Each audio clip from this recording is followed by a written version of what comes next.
People were spending their last of their cash to go and have a good time. Not a long time, because people didn't stay more than a weekend, most people. They went in debt during spring break. Why'd you go to Puerto Rico? Why not?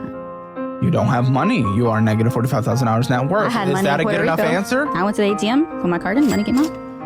Oh, you're insufferable. I spent maybe 5,000. Let me see the paper. Off. How much did I spend? Off. What's the answer? Dude, you are so annoying. And I never want to see you again after this conversation's done. In what world do you think you should go to Puerto Rico on $5,000? I had fun.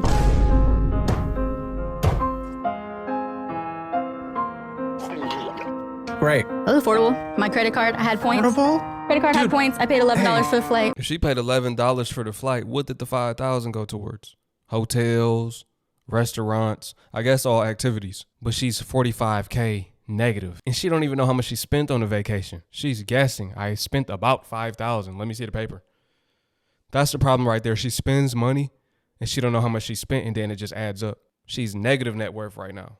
What baffles me is when people take like their FESFA loan, like refund money, which is still a loan, and they like post and are like, oh, can't wait to go on vacation, can't wait for this to fund my spring break.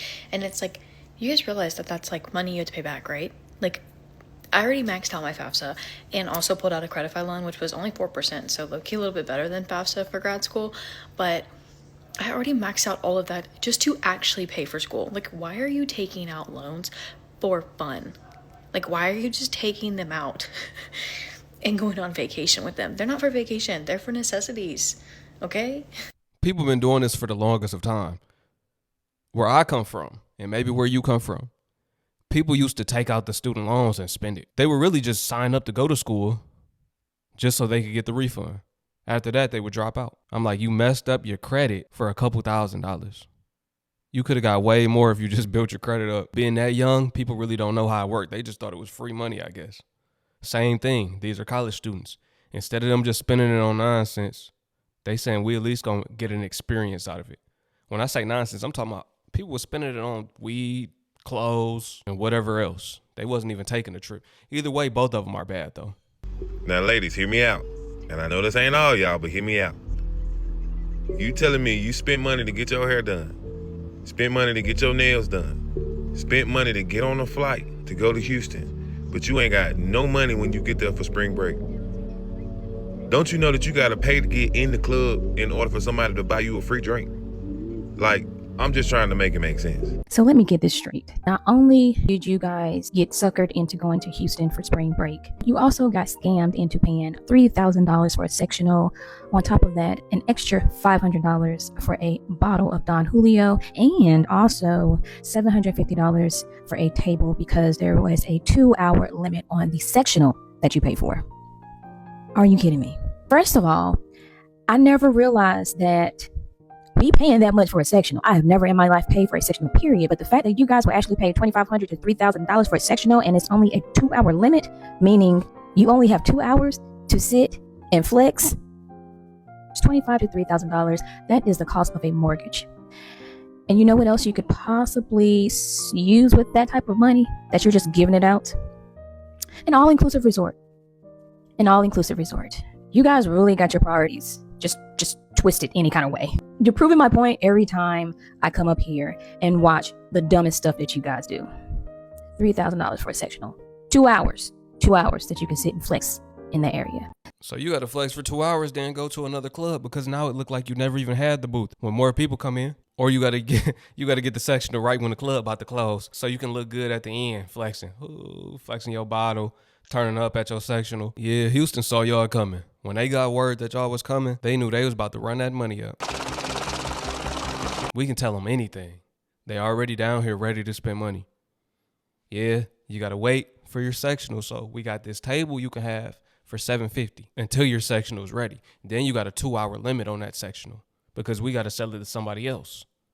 You can't have it all night like you're supposed to now. 2 hours max. Anything over that, you got to pay another $3,000. So now that it's over, I can finally tell my story of how I got scammed out of $20,000 this weekend at a Houston club. Just give me 1 second. I got all the proof. So we booked a section for like Saturday, and they were like, it's 4,000. It's 4,000 for the section, and it comes with 2 bottles. It's 4,000 for the section, and it comes with 2 bottles.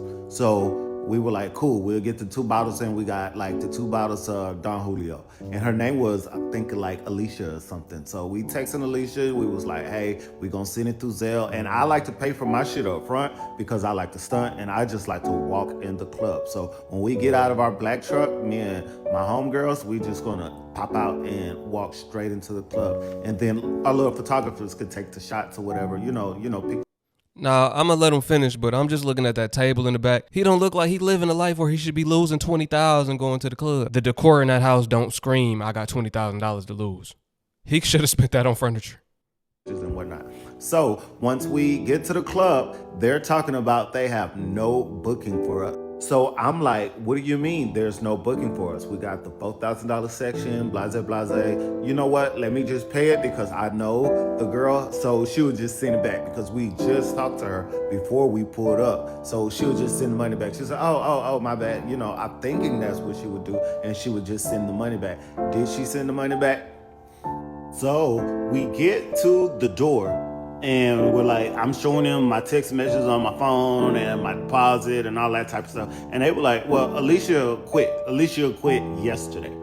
I was like, I've been talking to her today. We already just texted her and told her we're on the way. And she was like, cool. And I said that. I showed them that. And they were like, well, she stopped working yesterday. So Of course they said that. They was like, look, we got one. Just don't show up because we don't want nothing to happen to you. You scammed this man already, we'll scam him next. We don't need you getting caught up in the middle of it and something happening. Stay home, we'll handle the rest. We'll take it from here. So they say the only thing we could do is try to get you another section, and you're gonna have to pay an additional $4,000. I paid it. I didn't want to fight with those people at the door. I didn't want to make us look like, you know what I'm saying? I didn't want to make us look crazy. It's a group of us. We just got out of the black truck. The paparazzi guy we booked, he just started taking pictures, and it's looking like a moment. And now you're telling me that in this moment, I don't have a section that I paid $4,000 for, and I need to pay another $4,000. I was like, cool. So I paid the other $4,000 because I know we would try to get that stuff back from the manager or whatnot. And I have all the receipts. So we get in the club, an hour and 30 minutes go by. They're telling us that our time is up, and they sold the section again. Stay tuned for part 2. Ah, man. They got short about 30 minutes. They didn't even get their 2 hours. Got scammed twice. If we can do it once, we can do it twice. Make them pay that price. Bro talking about he booked the paparazzi. He was willing to lose $20K for a moment to look good in front of everybody else, basically. He wanted it to look like they're somebody famous, so they booked their own paparazzi, aka a cameraman, to take pictures. No way, man. And you're absolutely correct. We're spending $8,000 for the first part of the night. They say you have to pay to play. It's Houston, so it's okay. I know everybody's not going to get it. And those who get it, get it. Those who don't, hey, just move along. It's not for you. But however, part 2. So I'm going to try to make it quick, sum it up real fast. We get in the club. I already paid the DJ $1,500 to shout us out as we walking through. It's like promo. So $1,500 for a shout out? He ain't spending a record. He not having you perform. Even then, you don't got to throw in $1,500. You don't got to throw in $1,500 for him to play your song. You paid $1,500 just for a shout out. Man, they wanted that clout bad. Hey, just, you know what I'm saying? Keep us in rotation. You know what I'm saying? Keep us in the airwave. As we get to our section, we sit down through the night. We have a great time. They bring us like maybe 20 wings to accommodate for what happened earlier with Alicia. And I was like, you know what? That's not bad because these are lemon pepper and they were really, really good. And I had a great time in the club. And I mean, you know, it was nothing but $4,000. So I would probably have to dispute it with my bank and get everything back. And I would be fine, right? I'm pretty sure. I don't know. But however, okay, so after that, they were like, it was like maybe an hour, hour and a half. And they were like, hey, we're about to break down and do the second part of our venue for the night, and you're gonna have to pay for the after hours section. And I was like, well, how much is the after hours section? They were like, well, somebody already booked. This is what they said. I don't know if it's true or not, but they said somebody already booked, but you can bump them for additional $7,000. So I was like, you know what? We having a good time. The wings are good. We got bottles. And he said, look, I would put a no bumper on your section if you like purchase more bottles. And I was like, well, the bottles ain't nothing but like $400. So I was like, cool, we'll purchase like 3 more bottles and we'll just, we'll stay here and chill. And I mean, after that, we had a great night. Oh no, he said he got how many more bottles? Hold on. I'm over here just thinking about how they keep getting them over and over again. I would put a no bumper on your section if you like purchase more bottles. And I was like, well, the bottles ain't nothing but like $400. So I was like, cool, we'll purchase like 3 more bottles and we'll just, we'll stay here and chill. And I mean, after that, we had a great night. So for spring break, we went on a Disney cruise with the family. Here's the kids' bathroom. This is a concierge level. It's 8032. And they have their own shower. It's like one of those rain showers, which I have feelings about. Here's their little vanity. The kids have a closet. Lots of hangers, shoe space, space for princess dresses. Okay, there's a doorbell outside. You don't have to have the card in this room to keep the lights on. This is our art gallery with all of the kids' stuff in here. Obviously, that's our swim stuff. You can connect this room. And then look, we have our living room.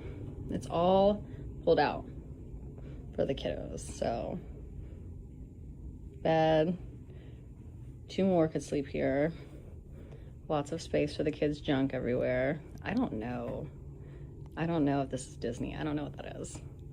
These are actually dresser drawers in here when you open the doors. Little secret map, a little reading light, charger station, kitchen, fridge. They will refill our drinks throughout the day and we'll put them in the fridge to keep them cold. Little dining area because you can have all of your meals served in your room. We have a triple balcony, 1, 2, 3. Master has a seating area. And we have more dresser space for the adults through here. This is the comfiest bed that I've had on a cruise ship, or even honestly in a hotel. It's very soft, comfortable, but not saggy. I don't know how to explain. It's a great bed. More drawers, a nice TV, a nice full length. Cute. Check out my vanity for getting ready. And charging the kids' bands as a little mirror that will turn on. Walk-in closet, because don't you need a walk-in closet when you're on a Disney cruise? I feel like you do. Nice master bath, hang up the swimsuits there. They have so many swimsuit lines. You have a double vanity, lots of space. The kids are obsessed with this bathtub. They're really obsessed with this soap. I don't know why. Hang up your swimsuits.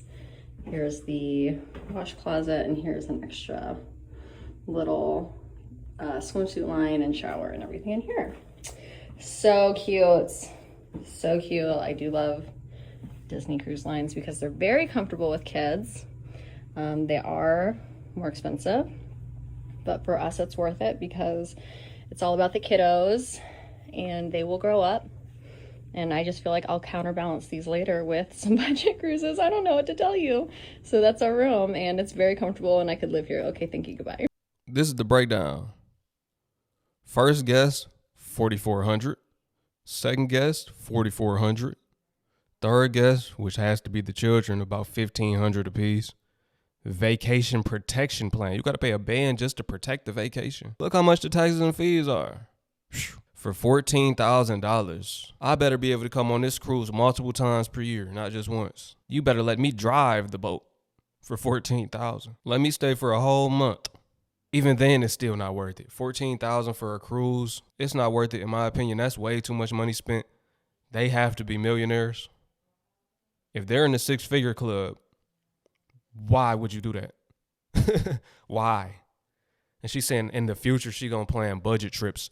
But since the kids are young, she wants to go all out. I think it should be the other way around. When the kids are young, they really don't remember that.